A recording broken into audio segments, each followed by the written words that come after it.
চলো finally lunch ready করে ফেলেছি। দেখো কি করেছি। এই দেখো এক হাঁড়ি গরম ভাত আজকে রোদ থেকে রয়েছে, একদম ছ্যাঁকা লাগা। হলো এটা হচ্ছে ডাঁটা শাক, আর সেই ডাঁটাগুলোকে আলাদা ছাড়িয়ে রেখেছি, ওটা দিয়ে চচ্চড়ি খাবো। আর এটা শাক করেছি।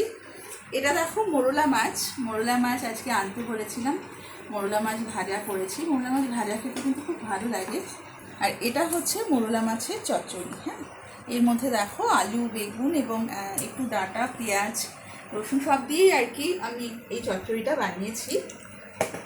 আর এটা দেখো একটা অমলেট বানিয়েছি পেঁয়াজ দিয়ে, কারণ আমার ছোটো মেয়ে মোরলা মাছ খায় না। আর এটা দেখো আমের চাটনি করেছি। আর এটা হচ্ছে আমের ডাল।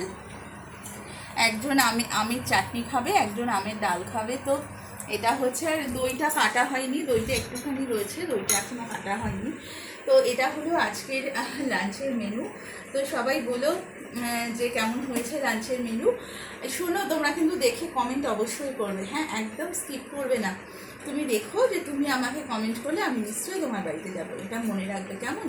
সবসময় কিন্তু কমেন্ট করবে, একদম স্কিপ করবে না, বুঝতে পেরেছো? তাহলে দেখবে তোমারও ভিউজ বাড়ছে। তো চলো আজকের লাঞ্চ মেনু কেমন লাগলো সবাই কিন্তু অবশ্যই জানাবে। তো চলো।